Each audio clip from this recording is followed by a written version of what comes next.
Okay, so you're interested in choosing chemistry for 2018. Well, here's a few things that you need to be looking at and some of the skill set that you need to have available already. All right, some of the general skills that you require. Okay, if you take a look, the first thing is time management. All right, the amount of content in chemistry is ridiculously high. There's going to be a lot of concepts and a lot of new concepts that you're having to cover. And as well, if you're choosing chemistry, you're most likely going to have a heavy load with your other subjects. So one of the main important things is you cannot make more time. So you have to manage the amount of hours that you have free to the best of your ability. You have to have initiative and independence because if you're going to be doing chem, you're going to be working heavily and you're going to be doing a lot of work where it's requiring you to do your own independent research. We can't have a person doing the subject who needs constant supervision. So if you're looking at doing the subject, again, initiative and independence.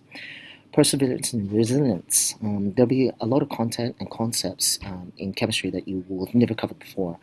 And as a result, and there'll be days that you just don't want to work, or that there'll be days where you're sick and you need to catch up. Missing a couple of days in chem can feel really daunting because of the amount of information that the rest of the class would have already covered. So you've got to be resilient, you've got to be able to pick yourself up, and you've got to get through and manage the work as best you can, even when you're having days where you just don't want to get down to work. Okay? So there's some basic general skills that you'll be looking at. In particular, in science skills, right? You'll be learning a whole bunch of new things next year, but going into the subject, it's best that you have at least a basic understanding of the scientific method, because a lot of the chem will involve you planning and performing investigations and doing investigations in a controlled, accurate, precise manner. In addition, you'll need to know at least how to do basic word equations and formulas. You'll be conducting a whole series of chemical reactions over the year, and you'll need to be able to analyze these reactions. And to analyze these reactions, the basic first step that you need is to at least know what is involved in the reaction. You'll also need to know the basics of how to name compounds, and at the very least, know what information can be obtained from a formula. And that's something that you should already be aware of how to do. The periodic table, you've done this over the last 2 years, year 9 and year 10, but with the periodic table, you should at least come into the subject knowing how to analyze and obtain information and how to use the basic parts of the periodic table and what information, and you should be able to know what information you can get from that table. All right. In chemistry, there's a fair amount of quantitative analysis where we'll be examining measurements obtained during various reactions. To assist in this analysis, students should really be proficient in the following areas of mathematics. You basically need to have a good understanding of algebra and ratio and ability to calculate percentages. We will use them quite often, especially when we cover stoichiometry and the moles concept, which is done in year 11.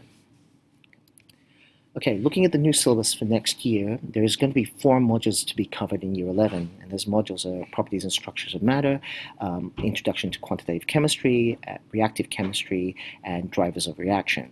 Okay. Over the course of the year, you will do about 120 hours of indicative study. Now, this is the new thing. You're going to have 15 of those hours are going to be dedicated to this depth study. So you'll be allocated within class time 15 hours to pursue that depth study. If you want more information on that, please see Mr. Burns and he'll give you more information regarding that area.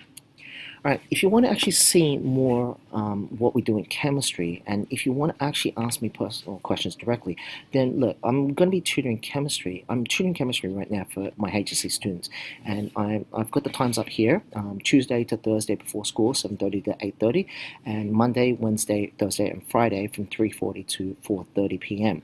Now, that's actually, I can be happy to answer your questions directly, and you can actually see the amount of work that the kids are putting in, and to see the mathematics that we use, to see the analytical language that we use, to see how we plan and how we analyze investigations. So that's actually stuff in progress if you'd like to take a look at. All right, I hope this is informative, and please feel free to ask myself or Mr. Ludwig more questions if you're interested in chem. Thank you.